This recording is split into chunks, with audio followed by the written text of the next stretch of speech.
just gonna get this out of frame. Should probably do that. I mean, are we starting this now? Nah. Or B-roll, you know? Yeah, no, you're good. Okay. Give her, bud. Oh, hello there. Didn't see you. Get cozy. Let me grab you a menu. Oh, you already know what you'd like to have? I'd like to have my Bacardi Legacy cocktail, the Past Poets. Oh, geez, bud. Let me whip one of those up for you.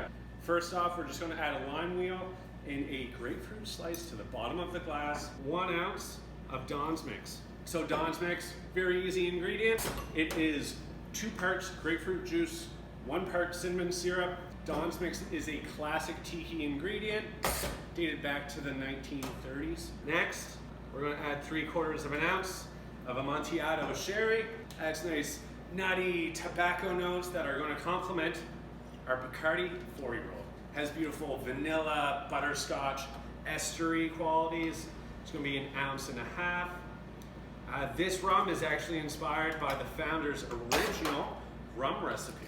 So, we got our ingredients all in the glass. What next?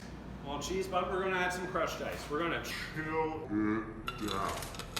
If you do not have crushed ice at the house, just grab a reusable bag, take a hammer, bing, bang, boom, you got some crushed.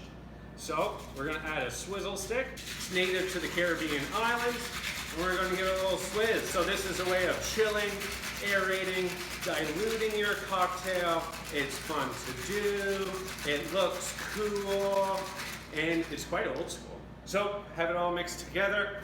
Let's add just a little bit more crushed ice on top. We're gonna grab our favorite reusable straw, because no plastic straws, please.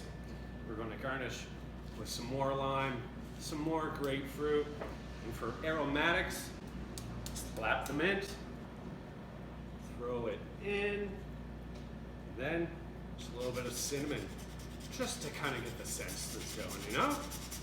And there you go. Hopefully you enjoy my Bacardi Legacy Past Poets. Cheers. Mix it all together, you're good to go.